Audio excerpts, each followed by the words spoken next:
Galations chapter 2. Paul accepted by the apostles. And after 14 years, I went up again to Jerusalem with Barnabas, taking Titus along with me. Went up because of a revelation and set before them, though privately before those who seemed influential, the gospel that I proclaimed among the Gentiles, in order to make sure I was not running or had not run in vain. But even Titus, who was with me, was not forced to be circumcised, though he was a Greek. Yet because of false brothers secretly brought in, who slipped in to spy out our freedom that we have in Christ Jesus, so that they might bring us into slavery, to them we did not yield in submission even for a moment, so that the truth of the gospel might be preserved for you. And from those who seem to be influential, what they were makes no difference to me. God shows no partiality. Those, I say, who seemed influential added nothing to me.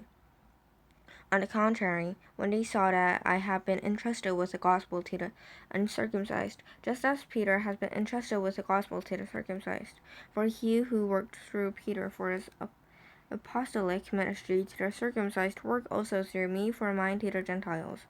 And when James and Cephas and John, who seemed to be pillars, received the grace that was given to me, they gave the right hand of fellowship to Barnabas and me, that we should go to the Gentiles and they to the circumcised.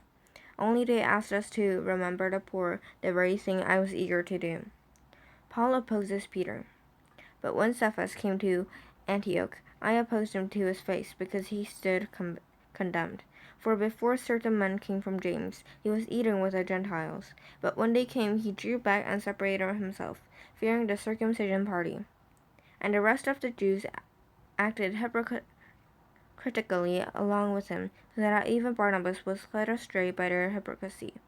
But when I saw that their conduct was not in step with the truth of the gospel, I said to Cephas before them all, if you, though a Jew, live like a Gentile and not like a Jew, how can you force the Gentiles to live like a Jew? Justified by faith. We ourselves are Jews by birth and not Gentile sinners.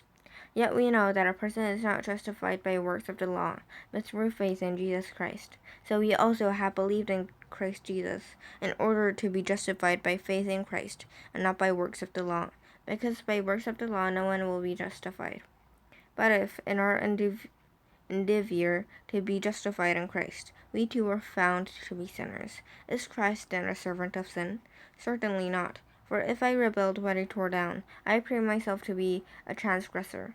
For through the law I died to the law, so that I might live to God. I have been crucified with Christ. It is no longer I who live, but Christ who lives in me. And the life I now live in the flesh, I live by faith in the Son of God, who loved me and gave himself for me. I do not nullify the grace of God, but if righteousness were through the law, then Christ died for no purpose.